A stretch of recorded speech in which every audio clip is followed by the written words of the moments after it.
This is an amazing conversation with my new friend, Rachel Freemon Sowers. And Rachel is, as she described herself, a video vixen. And I love her story. I love who she is and how she shows up as her authentic self. And it's a long episode because we talk about a lot of stuff. You're going to learn a lot about me, actually, and some of my family stories. And she is very passionate about living and knowing who you really are and showing up as who you really are. She is a gay woman and she is proud of it, and she hid it. She hid it for a long time. It stifled her and it stunted her growth as a human being, and it didn't allow her light to shine as bright. Now that her light is shining so bright and she fully stepped in, this was her midlife transformation, was really accepting who she was and celebrating it and sharing it and standing up for it. Now she stands up for it, and she uses video and she helps other people, not just people who are like her, but people who are hiding who they really are and who they really want to be, being a guide and showing them through modeling how she is. And I tell you, it's not easy. It's not easy, even in this day and age, being gay in America. There's still so many judgments and so many misperceptions. So this is a really amazing episode. And I think it's great for anybody who feels like they are hiding who they really are. And maybe this episode will give you some confidence, some feeling that it's no longer acceptable. It's no longer acceptable to hide who you really are, and you need to celebrate who you are, whether you're gay or whether you're straight. It doesn't matter. We tend to, in this world, live for other people or follow what other people want us to be, let other voices overpower our voices. And it's time to stop that, because you only have one life and you need to get to living your life. Your life is never going to be as great as it could be if you don't step into who you really are and really find why you're here. To another episode of Not Your Average Lives. And I have with me today, I'm really excited to talk to her and learn more about her, Rachel Freemon Sowers. And she is a psychotherapist turned video and business strategist. And she teaches specifically women entrepreneurs, female entrepreneurs, using neuroscience and emotional intelligence hacks to create videos that attract, connect, and convert their audience to create more impact. But I really think this conversation that we're going to have is going to cover more than, like, so if you're thinking, I'm not an entrepreneur, it doesn't matter, because video is really where you connect with people, whether you're in business or you're just, just sharing what you love, sharing, it's a way to connect unlike any other. And the thing that I love about video, and we'll get into it, and how I was like so mortified when I started using video in online stuff, but it just gets people to know you so much better at such a deeper level than just like reading words or a post. And so welcome to Not Your Average Lives, Rachel. Thank you so much. I'm so excited to be here, Lori. Yes, I can't wait to share all the good stuff. Yes, and she has a podcast, so, or a show. I don't know if you upload the audio, you said, but she does it all live, which is really brave. And I can imagine some guests are leery of that, but yeah, I like the idea of being raw and just being natural and not being any filtered or edited. So, but she does fit the midlife criteria. She's 48. She's going to talk about a midlife transformation that she had. And she is a traditional licensed family therapist, and she's done this work for, she said, 18 years, and has just moved into the online space in the last couple of years. And so I love what she does, and I'm really curious, Rachel, how you got into it. And so, I'm just going to turn it over to you and let you take it. Thank you. Wow, so many things that, all of us have these great, wonderful journeys that we've been on. And, like you said, I've been a licensed marriage family therapist in the state of California for over 18 years. And that work was really rewarding. And at some point in time, though, I dealt, well, for the majority of those years, dealing with highly traumatized children in the foster care system and Mm. their parents. And, you know, when you start experiencing and get vicarious trauma through listening to those stories and helping those people heal and all of those things, it was time for me to transfer into a different line of work.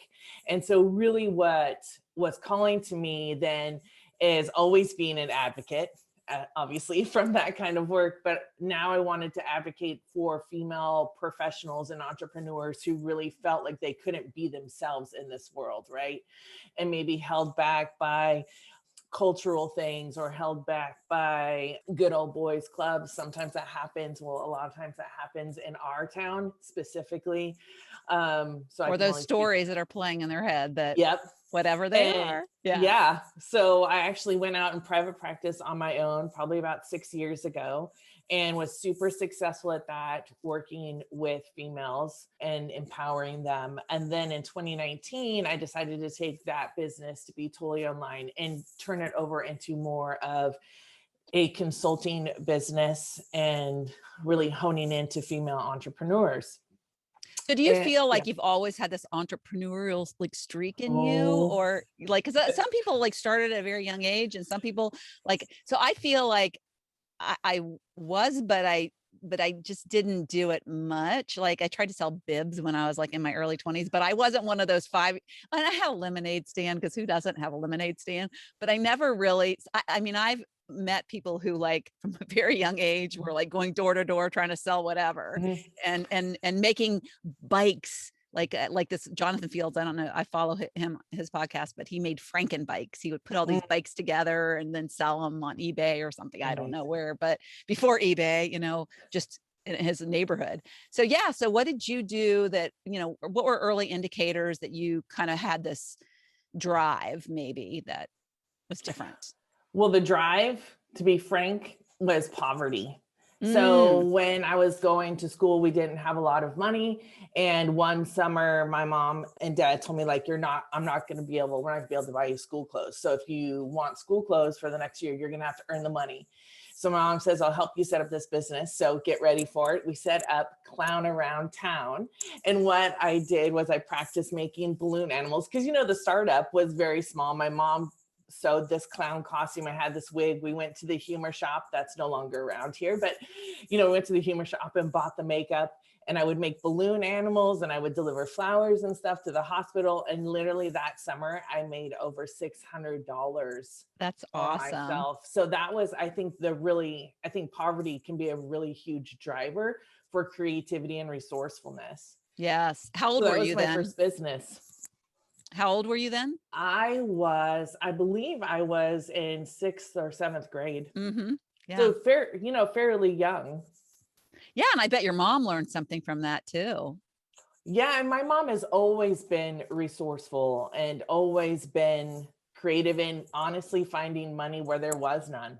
Right. So she taught me a whole bunch of, you know, Mother's Day is coming up in March. I'm already thinking about it. But like that really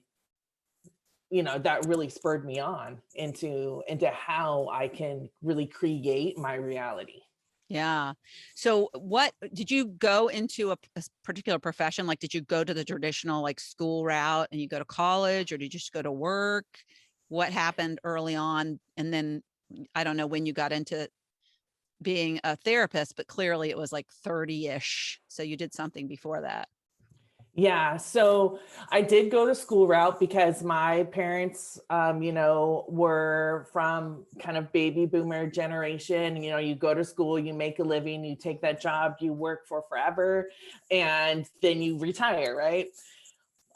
So I did go the school route, and I went to Chico State, and I got my degree in human resource management because I knew I wanted to do something with people. So after that, upon getting to graduate, I knew I needed to find a quote unquote good job. So there's this one company I wanted to work for, and it was a financial corporation. And I tried to get on their interview list.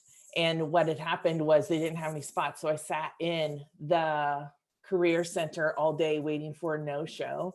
Well, that got me. Oh my Yeah. gosh, that Because is I so was smart. determined, Oh because my I was like, gosh. yeah, so, this determination has been in Rachel Freemon Sowers for a very long time. And That I was is like, I great. am getting Yeah. this freaking interview.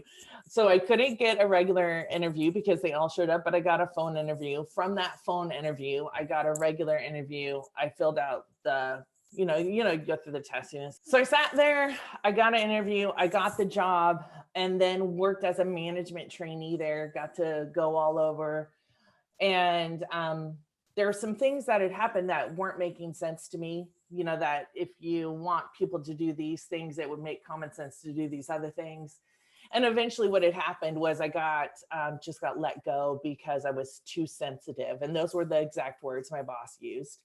And so then I Wow. was like, well, F this. I'm going to take this sensitivity and use it as a superpower, because my whole entire life, people are like, oh, you're so sensitive. You're so this, you're so that. And I have a lot of intuitive gifts and things like that I didn't know that I had at that time. I love that, because a lot of people would just suppress that, right? They just like, Yeah. oh, I have to hide it because I'm Mhm. going to get rejected again if I use it. Mhm. And instead you're like, screw you. Yeah. I'm gonna make it shine more. Pretty Yeah, I much. love And that. yeah, and it really is what has helped me in my entire career, whether it's been as a licensed therapist or in the work I do now. It is really the one thing that allows my clients to get the results the fastest. So if you are someone out there, it doesn't matter if you're a man or a woman, it doesn't matter anything, and you're highly sensitive, know that that can be turned into something that will help you flourish and help the people around you flourish. Yes. Mm, So, very good. you talk a lot of, Lori, about purpose, and that really is now has become the purpose of my life, is to share these gifts. Mm. And it's not like share them because you can benefit, but share them first of all because it's the way I want to be living and interacting in the world. Well, yeah, and that you shine brighter when you Yep. use your superpowers. That's Yeah. like, and when you don't, that bulb dims. And Right. that's the shame of it. Yeah. So sad that people allow that to happen and let those other voices to overwhelm their own. Mhm. So then, okay, so then that puts you into the going into the therapist and Mhm. helping people. So what happened at around age 40 that was transformational for you? Oh, like what didn't happen? So I had, a surgery that happened a little bit before 40, and I was finally like ready to say F the people. And then this isn't towards people, but I was really finally decided in my own mind that I'm not living my life for anybody else anymore. I mean, it was at this point where the journey started to really say, now is the time. I mean, if there ever is a time that there's going to be a shift, now is the time. You either do it now or you stay the way that you've been this whole entire time. And the way that you've been has not been helpful to you. So let me ask you this. So it sounds to me like you were using your superpowers, but you were still acting to please others. Like you knew Mhm. how you could shine, but there was still part of you that wasn't stepping into your true authenticity. Is Yeah. that what I'm hearing? Yeah. And I think that's kind of natural when we like get to the 40 Mhm. mark, we start to say, huh, half my life, you know, I'm Yeah, going to it's be 80 at 40. developmentally appropriate. Yeah. Yeah. Yeah. So what did you do once that you had this kind of reckoning? So oddly enough, like I'm sure so many other people have done, and women in particular, you still try to fit in. So I was like, okay, no, I can, let out this little part of myself and I'll feel better. And you let it out, and then it's like, no, it's not good enough. Like there's still something. And then you're like, okay, I'll let out a little bit more. And finally, it was really admitting to myself that I don't want to work for other people. I don't want to fit into someone else's box, because at that point in time, I was still doing therapy. And what was happening is that I was working for an agency that does a lot of great work. But the fact of the matter is, I had to do the work the way that they wanted me to do it in their parameters. And that was Mm-hmm. not always best for my client. Mm-hmm. And that's where the advocate in me started to advocate for myself too. Like, hey, this is what's best for my client. And I want to make sure that I can do that. Right. Yeah. And no, well, you can't because we have these limitations. You have this other thing. And I was like, screw that. I don't want that anymore. And that's when I really went out on my own and said, I've always been a rebel. I don't know if from the time that we've just talked to you, I'm sure you can tell that, but like, I've always been pushing the boundaries to say like, do we really have to do it that way? Yeah. Yeah. Yeah. So it's kind of with video, you have these people that tell you have to do video this way, but do we really have to? It's like before, you can't have emotion in business. I don't know what it was like when you were if you were in corporate America, but it's like, leave your feelings at home and only do the work. That's dumb. Yeah. Like, we're the same, we're human beings. Yeah. My thing was I gave my everything to my job, to my corporate job. And I never had my own personal mission or that. I didn't know what I was here for or what I stood for or anything. And I just have to speak to the people who are listening to this and can't see you. So you have super short hair. And I always respect people who have like buzz cuts because you got to be pretty to have a buzz cut. I always think if I had a buzz cut, I would be like, I would not look good. I don't think so. But I think a lot of people hide behind their hair and how they look. Yep. And when you cut all your hair off, wow, do you show up? Do you like stand out? I mean, yeah. And that's, you talked a little bit about your experience on video, but that really is part of video. But the video is deeper. If you want to make these connections, we're talking about neurological connections you're making in the brain. As you and I talk to each other, I am looking directly into your eyes. And although you can't necessarily know that I'm doing that, you know it, but you feel it. Like, this is the deal. This gets me. And oh man, this is why I love video, because it's like, you can see the person's emotion. You can see the way that they're being. Yeah. And this is really who people show up for. I think Simon Sinek made this popular, but it's not what you do, it's why you do it. You can see my passion. You can see my purpose. Right? You can't see passion in words. I mean, sometimes you can feel them if somebody's a really good author, but most of us don't have the ability of Elizabeth Gilbert or whoever, is like writes so good. He's off the charts. Yeah. But I'm just like, kind of, my words are a little bland when I put them down. I think I need more vocabulary. I need to write with a dictionary, I think. But that when you speak, your energy and that vibration comes through. Yeah. So, and I also, isn't it that they say it's like more than 90% of our communication is nonverbal? Yes. So a huge amount is nonverbal. So we're talking about mirror neurons, right? It's like that Hallmark commercial where they have that refrigerator with the big red bow, or a movie. Literally watching Heartland with my mom this weekend. And Heartland is like this Hallmark show. The horse was like getting hurt, and I'm like, I can't watch it anymore. But it's like, you see things, it's different. So those mirror neurons, when I start feeling emotional or energetic or all of these things, you get that and your brain goes, oh, feel these things too. And this is why video is so much more than write your intro, what's your content, here's your 3 points, here's your call to action. Literally anybody can do a video. Yeah. But can you do it in a way that's true to yourself? That's almost this vibrant, vivacious way of video that will truly attract and trigger the subconscious and conscious of the people that are waiting to hear from you. Yes. Yeah. Yeah. And I see, and speaking to the entrepreneurs out there who are afraid to go on video, I know that I connect more to people who are advertising their wares or whatever that may be when they're talking to me and maybe showing something versus just showing me something. There's nothing that turns me off more than somebody showing like, oh, this isn't the thing I'm using in a photo without any picture of them, except maybe their fingernails, but not showing any of their personality, because then it makes it all about the product versus the person. It's about building those relationships. I was trying to think of this book, and I think it's called The Go Giver, and it's all, and then he's selling. And it was all about him being a salesperson. It was very short read, but it was so powerful because it was all about him selling, and he wasn't successful selling. But it wasn't until he didn't have any intention or expectation. He wasn't showing like a picture of a product. He was like talking to people. He was asking people about their families. He was connecting with people in a deeper way. And so I think that's what the video does is, but people, and I was telling you on before we started recording, when I first started, I had a network marketing business. And so of course it was like, you got to get on video. And so I was like, oh, and so I remember going, I know, I was like going on video, and I'm from the school of like press the tape recorder and listen to your voice.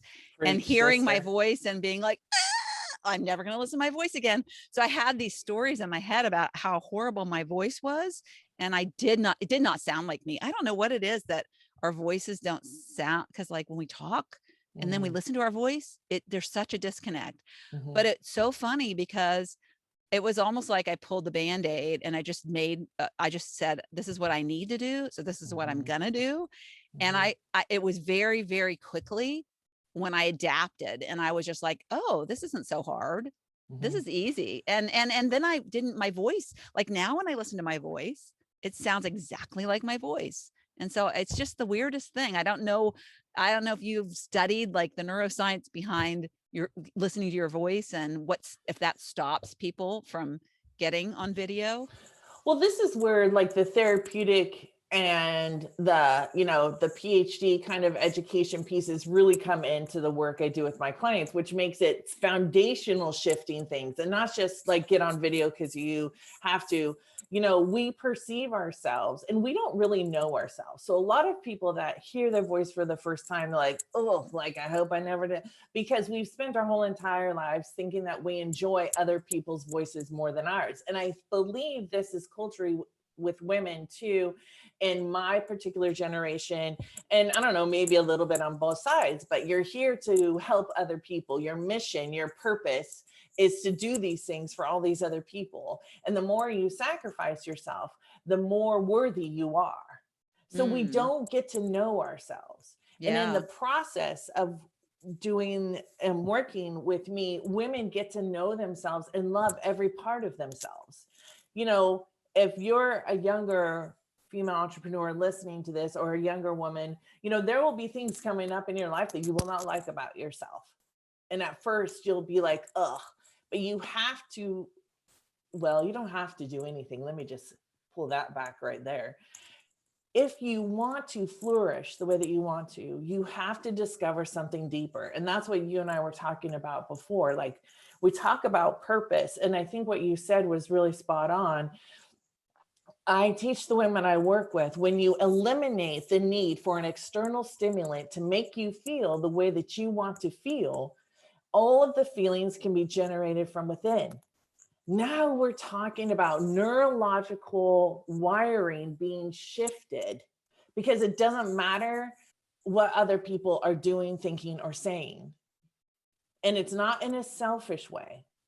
I've had some clients that struggle with this in the beginning. It's about, the better I am myself, the better I get to show up for the world, the better I get to interact in a way for you. It's like, the better I get to help women find their freaking purpose, because it's never too late to do that. Yeah.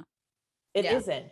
Yeah. I think when they shift the thinking from everybody's looking at me, oh my goodness, and worrying about judgment, once they like remove themselves from the judgment piece, and start thinking about that one person that's going to hear their message, that is going to make it. So like you said, it's like sacrificing yourself for the audience person that needs you, that really wants that, getting outside of yourself, and it's being about you, and it being about the person that you want to help and what you have that they need.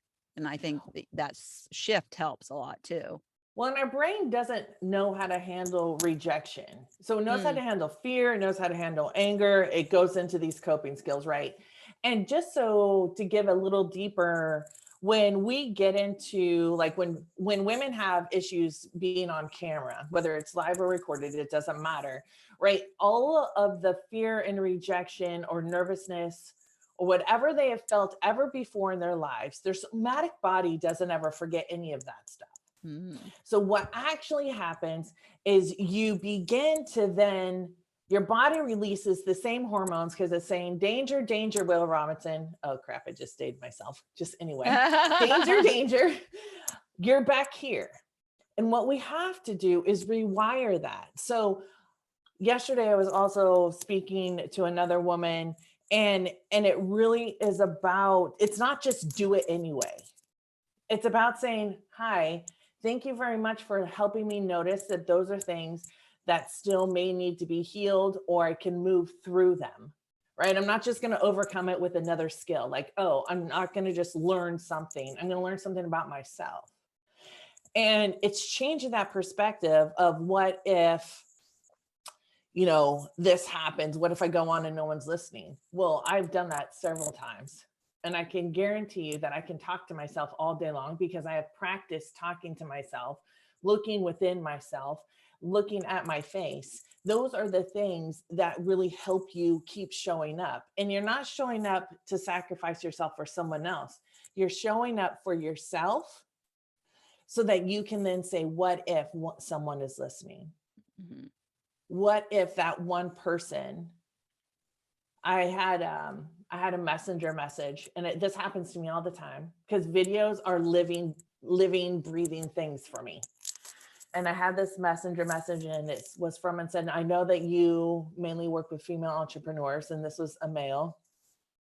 And he's like, but I want to tell you that I follow your series, and I think that your series speaks to all genders, all identities, all people. What you're saying needs to be said so much more. I had no idea that person watched my videos. Yeah. So what do you speak to other than video that made him? What we talk about the other F word, feelings. We talk about emotion and really how to access that emotion. You don't, that's not a true statement.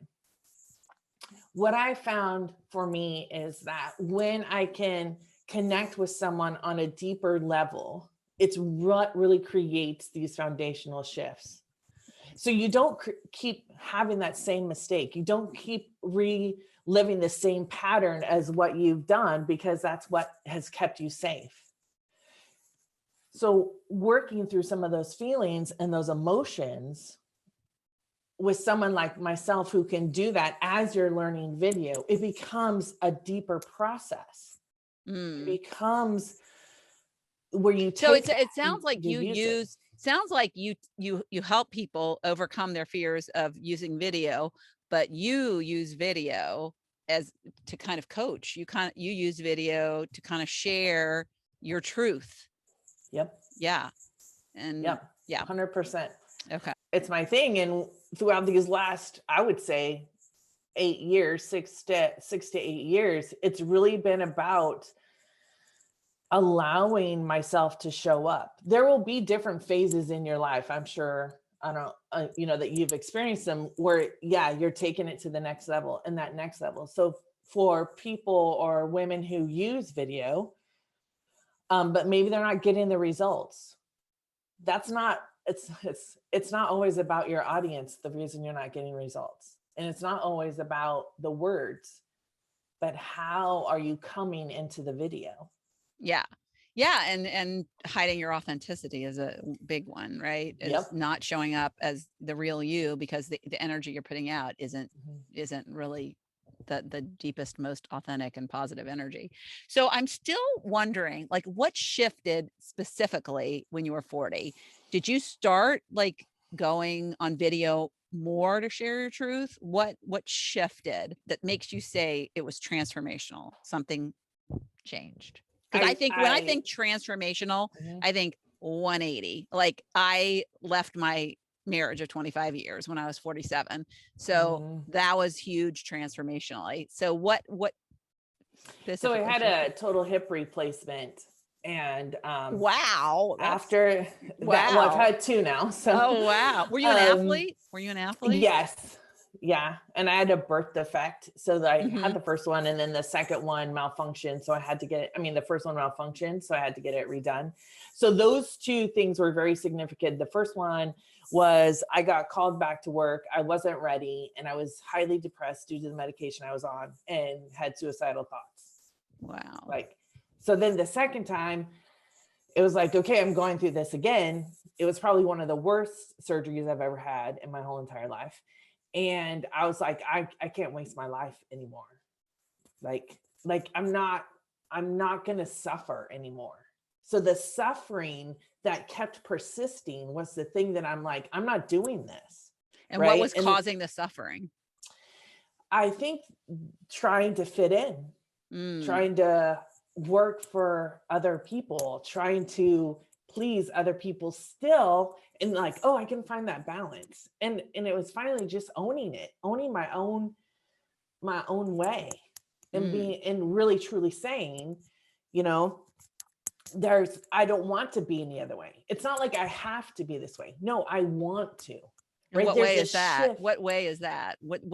How are you not being who you were? Well, I wasn't being the woman I knew I was meant to be. I wasn't being the woman that was thoroughly and fully using this superpower in all of its aspects. You know, I was being held back by cultural beliefs. I was being held back by, I don't know, familial beliefs and all of those things. And it makes me emotional. And I don't have a problem getting emotional because I'm very okay with emotions. But, you know, it's even in my work, I never told anyone that I was gay because my clients and their parents had discrimination.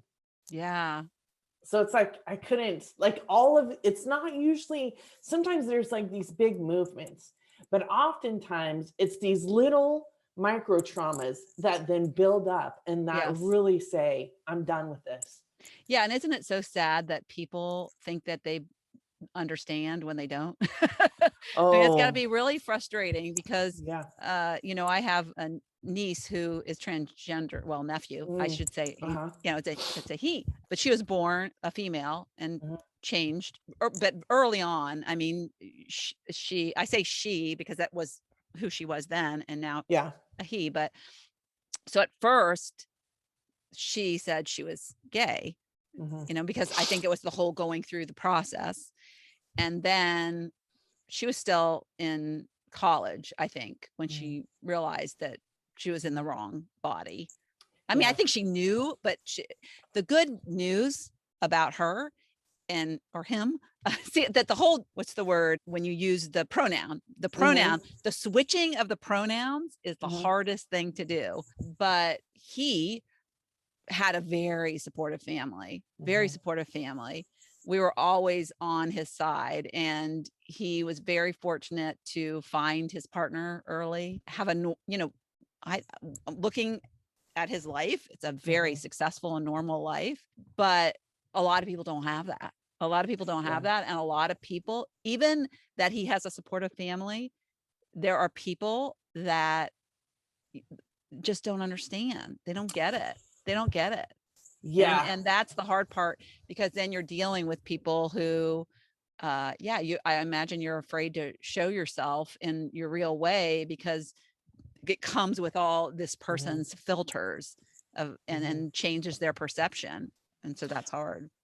Well, and I think it's too, sometimes it's most surprising from the people you would think it doesn't come from.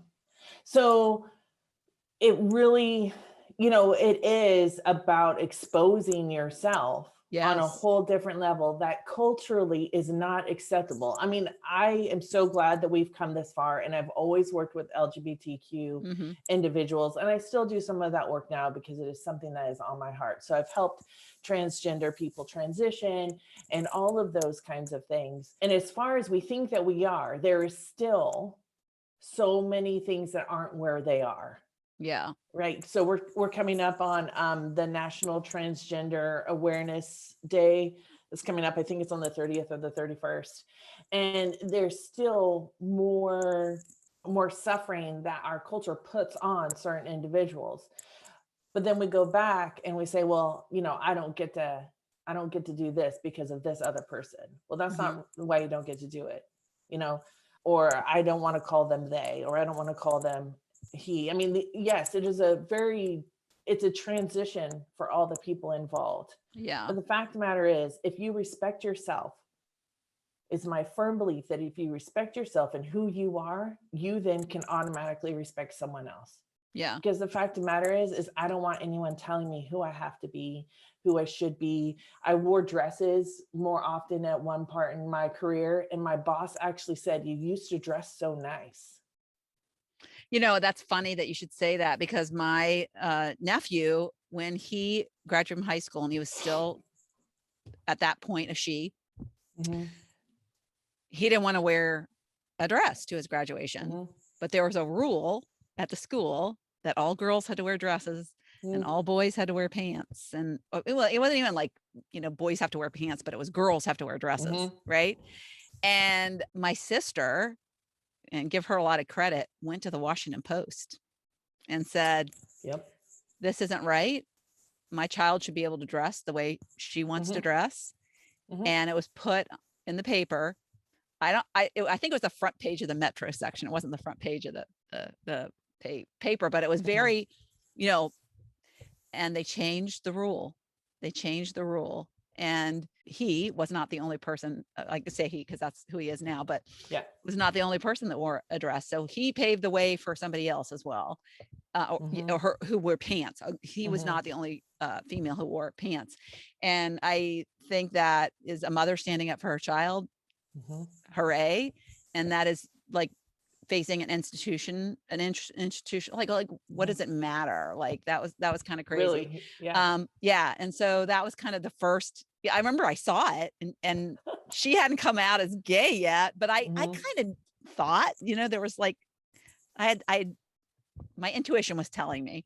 mhm, And so it was about a year later mhm, that we found out she was gay. And then of course it was probably a couple of years later when we found mhm, out that she wanted to transition into being a guy. But it was funny because my mother, I remember driving my car with my mother, and my mother was very accepting and, mhm, open, and no judgment at all from my mother. But I remember driving in the car one day, and the subject of old pictures came up. mm, And he has a wife and kids now, mhm, and the subject of, oh, the kids are going to see that he used to was when a child was a mhm, girl. mhm. And my mother was like, well, they just don't have to show their kids those Yeah. pictures. And I was like, what? Why would you like hide that? Why not? Like, this is the whole thing of like in the olden days of hiding it, that somebody's adopted, and then they find out when they're 30, and it's like, Yep. yeah, yeah. So how did it change for you when you because I mean, I so much stand for people need to be authentic. They need to Mhm, stand up for who they are, what mhm. they believe in. And a lot of people just don't even know because they've been so busy being somebody else's version. So, Yes. but for the population that are gay or transgendered, or that aren't like following cultural norms or what the culture thinks they should be, like that is authenticity to the next Mhm. level. Like, Yes. and I think some people probably live their whole lives Mhm, denying who they really are, and that's so sad. mhm. And so what like really shifted for you? Life get better for you?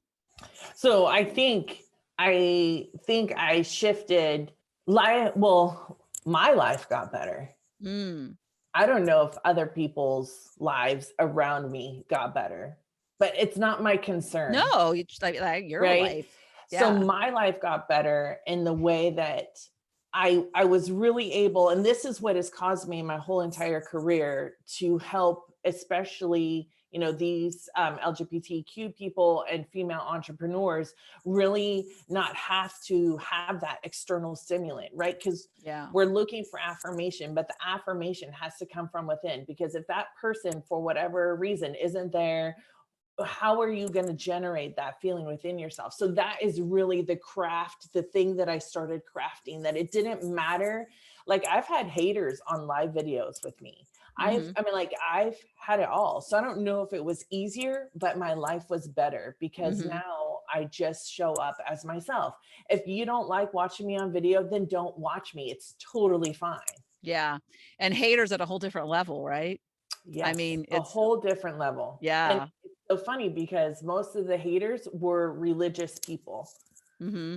who Yeah. said, who claimed to be whatever religion they were. Yes. And I've been, another interesting fact, I've been a preacher's daughter, and Mm, I know the Bible like the back of my hand. And I can tell you that is not what God would have intended.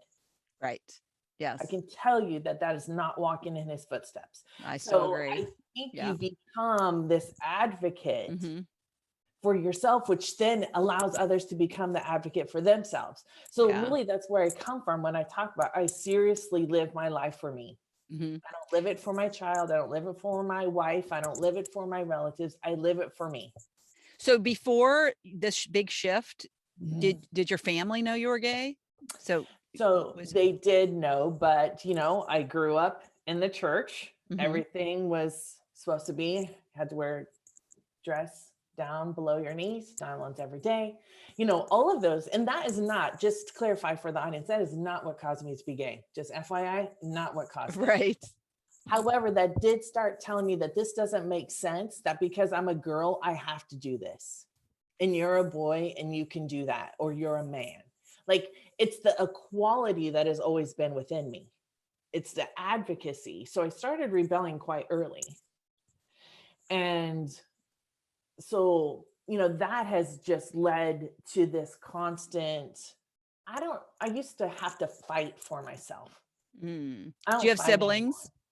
So I have one brother, but he passed away about 24 years ago. Oh, So tough. now I'm my only, yeah. Yeah. So, Yeah. but So that's, my mom said to me when I told her, she's like, well, what's going to happen to your daughter? And, I don't blame her for that. That was where she was at then. Now she's totally different. But those are the things you hear. yeah. So you were a lot older when you I was 24 really, when I came out. yeah. Yeah. That's interesting. Yeah. So your daughter, were you pregnant with her? Like I think Mhm. about they had an artificial insemination. Mm. So his Mhm. wife was the one who had the baby. So you never know, how how a child comes Mhm. into being. But yeah, it's great. I love it. I love it. I Yeah, love I that had you, her before I came out. I had her when hmm I was 20, so 4 hmm years before. did you try to like be a heterosexual person and you just realized, Yes. yeah, because I that mean, like, happens a because lot. that's what I was supposed to do. But I Yeah. can tell you there was a neighbor girl up the road that I kissed a few times Mm. during one summer. So, for me, it was like, that really was also something that was like, it doesn't make sense. Why can't I just love who I want to love? Yeah. No, do this, do this, do this. And, we could go on for days talking about this topic. So, Yeah. I mean, like, literally, there's so many stories that I know people would resonate with these topics and experiences on some level. Yeah. So And tell me, you said your life got better, and I think so much changes when you step into your authentic Mhm, self. So mhm. how did your world change for the better? Well, I was more free. I Mm. was just, I was more free. I started saying, in this town, for the time that I've worked here, I'm known as this no bullshitter therapist. So I just started claiming these things. Now Mm. I'm known as like this video vixen, and this Oh, I person like that's that. Video vixen. has these ways of being that are no longer determined by my own limitations that I was taught, that patterned way of being that all of us have within us. So it got better and being more free. I started just speaking my truth no matter what. And that's really hard. I started video 6 years ago before people were really doing a lot of video. And I was nervous, like sweat dripping down my back, crying not because my body releases emotion through crying, no matter if it's happy, sad, whatever. That's just how it comes out. And so, like, I would try not to be crying because I was like, my body was shaking because it was so really, it's a new way of showing up. But what it reminds me of is this human condition that really, and just like I'm sure in your work, the thing that people ultimately want is to be seen and heard. Mm. We need to know there is a reason we are here. Yes. And And when you show up being seen and heard, other people get permission to do that. Now, you don't do it so other people can. You do it for you, because then you show up authentically. Because it doesn't matter how this interview would have gone for me. I still would have said yes. I still would have put myself in this position, because this is how I want to interact in the world. Yeah. Yeah. I feel like stepping into your authenticity. I just had this vision of like, it's equivalent to when you don't step into your authenticity. It's like your little toes are like, they're just like sticking into the little shallow water. Just, you're just too afraid to stick your foot in. Right. And then being authentic is like cannonball into the deep end. Like, cold water, you don't care. You're just like, duh, I am there. I am like, and then I think it just so resonates, especially with video, if you're, helping people with video, that so shows up. I mean, the videos, I'm sure. And I think with video too, it takes time to build your audience, but it's going to continue to grow. It's going to continue to grow. It's not going to flatline. You're not going to do it forever. And it's not because people are going to like that. They're going to see it. It's going to just attract the lightning bugs to you, like a light. Yeah. I want to touch on one thing, this authentic and cannonballing.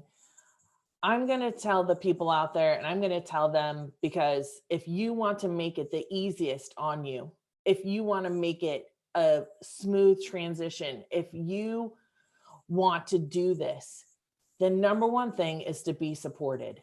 So they need people like you, and they need people like me. Now, I never would have said that on camera 10 years ago, 5 years ago, but I can tell you right now, when you work with a mentor, and maybe neither you or I are going to be a good fit for them. That doesn't matter.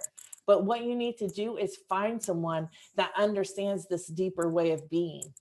And have that support, because you will move faster and have more lasting results.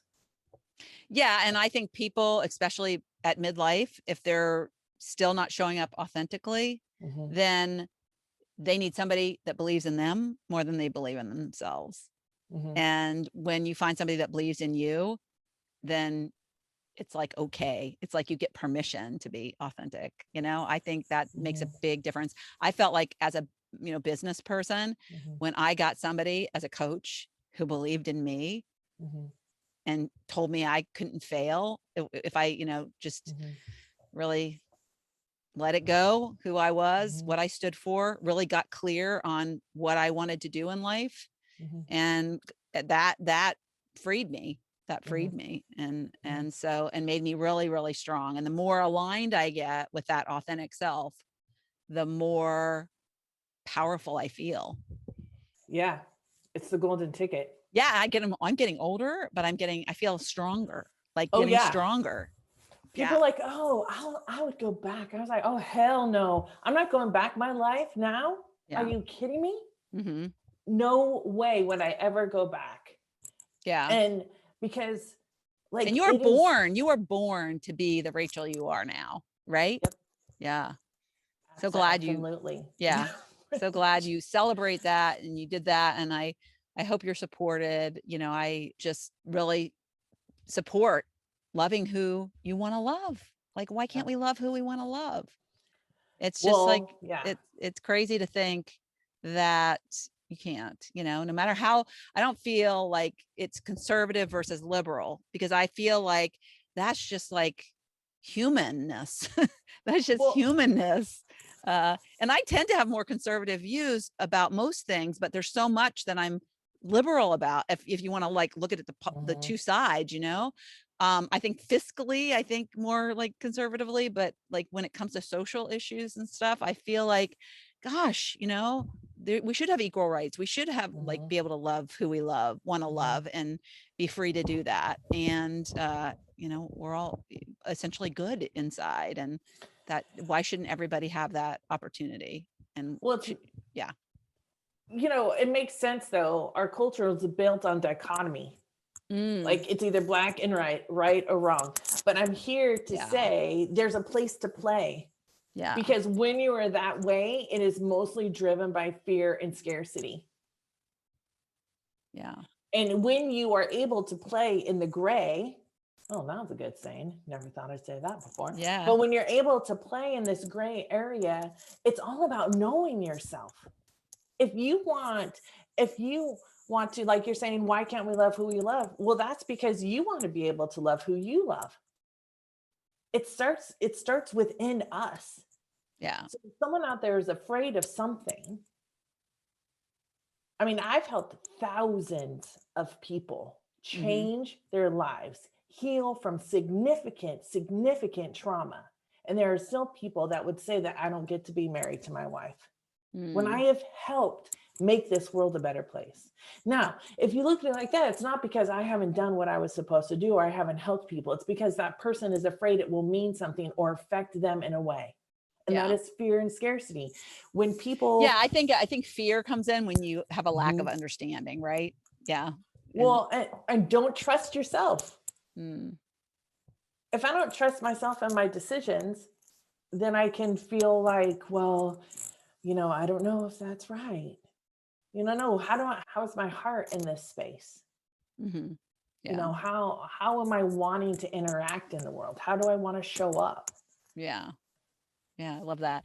So like wrapping up, because we could talk for another hour, I think. Oh, Lord, I think we could. Yeah, I love getting deeper on this. So clearly you have gone deep in who you are and are shining bright as a bright light in the world and helping other people and helping them lead the way to their true authenticity, which I think is great, and using video to do that, which is awesome. So what would you say to somebody, because there's probably somebody here that is listening this is resonating in some way, like that they're just like thinking, here I am at midlife and I am doing everything everybody else has wanted me to do, or I'm doing what is pleasing others, but inside I'm feeling like lacking something. I'm feeling like my light is dimmed. So what would you say? What's the first step that somebody should take to stepping out or taking the walk on the diving board to doing the cannonball? Okay, are you ready? Yeah. So I would ask them the question. Well, first I'd ask them this question: what makes you less worthy of your own giving than someone else? Right? And I would say, this is a patterned way of being. This is not who you are. We claim things we do as who we are. This is a patterned way of being. And the third thing is to find someone who can support you through that process. I think it's essential. It's your life. Yeah.